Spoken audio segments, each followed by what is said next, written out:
Hello viewers, mole of কুকিংয়ে আপনাদের সকলকে স্বাগত। আমি মৌয়া চলে এসেছি পৌষ পার্বণের পিঠে নিয়ে। পৌষ সংক্রান্তি চলে গেছে, তো কী হয়েছে, পিঠে খাওয়া কি হবে না? আর চুষি পিঠে নিয়ে চলে এসেছি। বাড়িতে কীভাবে চুষি পিঠে বানানো হয় সেটাই আপনাদের সাথে শেয়ার করব। এখানে একটু চালের গুঁড়ো নিয়ে নিয়েছি। চাল ভিজিয়ে আমি গুঁড়ো করে নিয়েছিলাম। আপনি শিলেও করতে পারেন অথবা মিক্সারেও করতে পারেন। জলটা গরম হয়ে গেলে এর মধ্যে চালের গুঁড়ো দিয়ে এটাকে একটা মন্ড টাইপস করে নিতে হবে। এটাকে কাইখোলা বলা হয়, বাংলা এটাকে কাইখোলা বলে। তো এটা এরকম একটা কাই খুলে নিতে হবে। তারপরে এটা একটা মন্ড টাইপের হয়ে গেলে ঠিক আটা মাখার মতন হয়ে যাবে। এটাকে ভালো করে একটুখানি ময়ম দিয়ে তারপরে একটা ভিজে কাপড় দিয়ে চাপা দিয়ে রেখে দিতে হবে। তারপরে একটু একটু করে নিয়ে এরকম দেখুন দড়ির মতন করে নিতে হবে।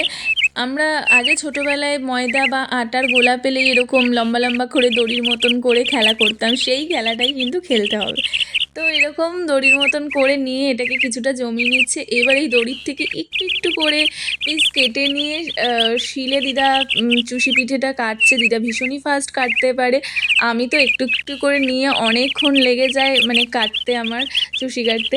এবার মাকে আমি বলে দিলাম, মা আমাকে কিন্তু পুতুল বানিয়ে দিতে হবে। ছোটোবেলায় আমি ভীষণটা বায়না করতাম যে পিঠে হলেই পুতুল বানিয়ে দিতে হবে। সেই মাকে আজকে বললাম, মা পুতুল বানিয়ে দিতে হবে। মাও দুটো আমাকে পুতুল বানিয়ে দিল। দেখুন পুতুলগুলো কি কিউট। দুখানা পুতুল বানিয়েছি, একটা ছেলে একটা মেয়ে। এটাকেই কিন্তু পিঠের মধ্যে দিয়ে দেবো এবং পিঠে যখন হয়ে যাবে তখন কিন্তু এই পুতুল দুটো আমিই খাবো। যাই হোক, চুষি কাটছে দিদা, এদিকে আমি হাঁড়ির মধ্যে কিছুটা দুধ দিয়ে দিলাম। দুধটা ভালো করে ফুটতে দিতে হবে এবং দুধটা যখন বলক উঠে যাবে তখন কিন্তু এই চুষিগুলো দিতে হবে। দেখুন চুষি কাটা কিন্তু রেডি হয়ে গেছে। এবারে দুধের বলকটা উঠবে যখন তখন অল্প অল্প করে চুষি দিতে হবে। আরেকজনকে কিন্তু নাড়তে হবে, নাহলে কিন্তু নিচে লেগে যাবে, খেতে কিন্তু পিঠে ভালো হবে না এবং দলা পাকিয়ে যাওয়ার চান্সও বেশি থাকে। তো এরকম একটু একটু দিতে হবে, একটু একটু নাড়তে হবে। আমি চুষিগুলো দিচ্ছি, আমার দিদা কিন্তু বেশ সুন্দর নাড়ছে। তো আমার সহকারী বলা যায়, সবসময় আমাকে ভীষণই হেল্প করে রান্নার কাজে। তো যাই হোক, তো এর মধ্যে আমি একটু কনডেন্স মিল্ক দিয়ে দিলাম। আপনারা চাইলেও দিতে পারেন, নাও দিতে পারেন, এটা ভীষণই অপশনাল। আমি এর মধ্যে চিনি দেব না, আমি সামান্য পরিমাণের একটুখানি গুড় দিয়ে দেব।